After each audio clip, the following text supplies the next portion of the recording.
तुलसी और भगवान गणेश ने क्यों एक दूसरे को श्राप दिया, आइए जानते हैं। एक पौराणिक कथा के अनुसार ऐसा कहा जाता है कि एक दिन भगवान गणेश गंगा किनारे तपस्या में लीन थे। उस समय कन्या तुलसी भी गंगा तट पर अपने विवाह हेतु तीर्थ करते करते वहां पहुंच गई।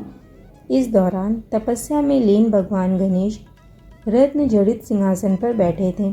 उनके शरीर में चंदन का लेप और रत्न से जड़े हुए हार थे जो बेहद मनमोहक दिख रहे थे। तभी अचानक तुलसी की नज़र उन पर पड़ी और वह भगवान गणेश के प्रति बेहद आकर्षित हो गईं।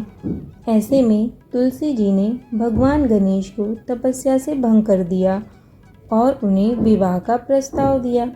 तपस्या भंग होने पर भगवान गणेश बहुत क्रोधित हुए और उनके विवाह प्रस्ताव को उन्होंने ठुकरा दिया।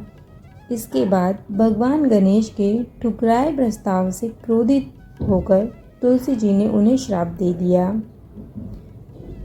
उन्होंने कहा कि आपने मेरे विवाह के प्रस्ताव को ठुकरा दिया, इसलिए मैं आपको श्राप देती हूँ कि आपके 2 विवाह होंगे।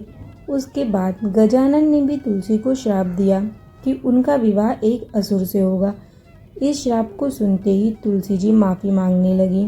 उसके बाद बप्पा ने तुलसी जी से कहा कि तुम्हारा विवाह शंखचूड़ नामक राक्षस से होगा और इसके बाद तुम पौधे का रूप धारण कर लोगी।